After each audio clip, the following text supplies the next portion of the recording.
Salut Yael. Salut Sarah. Alors écoute, de quoi tu vas nous parler aujourd'hui? Je vais parler de ma marque préférée, Tsunuva.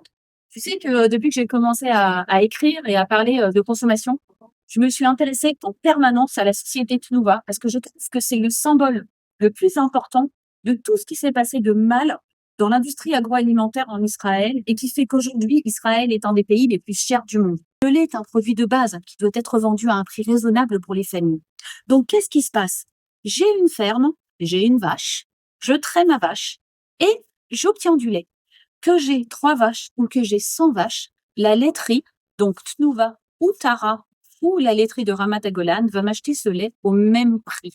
Pourquoi? Eh bien, c'est pour garantir à des exploitations qui, en principe, ne devraient plus exister, qui ne sont pas rentables, qu'elles puissent continuer. Cela maintient en place des laiteries, des producteurs de lait qui ne travaillent pas forcément avec les standards les plus élevés.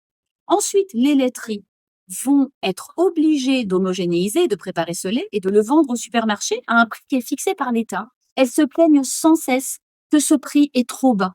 Et c'est pour ça qu'elles vendent tous les autres produits laitiers beaucoup plus cher. Les fromages, les laits enrichis.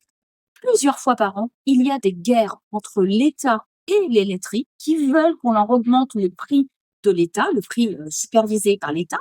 Et donc, comme par hasard, il y a des pénuries de lait. Pourquoi? Parce que les laiteries arrêtent de produire ce lait, le lait qui est donc sous supervision de l'État, pour produire des produits sur lesquels elles gagnent plus d'argent. La planification du secteur du lait, du début à la fin, n'a que des désavantages.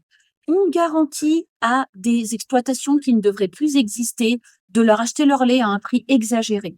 On le vend aux consommateurs à un prix exagéré. Cet argent, il va dans les caisses de Tnuva, qui n'est pas une société israélienne, mais une société chinoise, qui va enrichir le gouvernement chinois et la municipalité de Shanghai.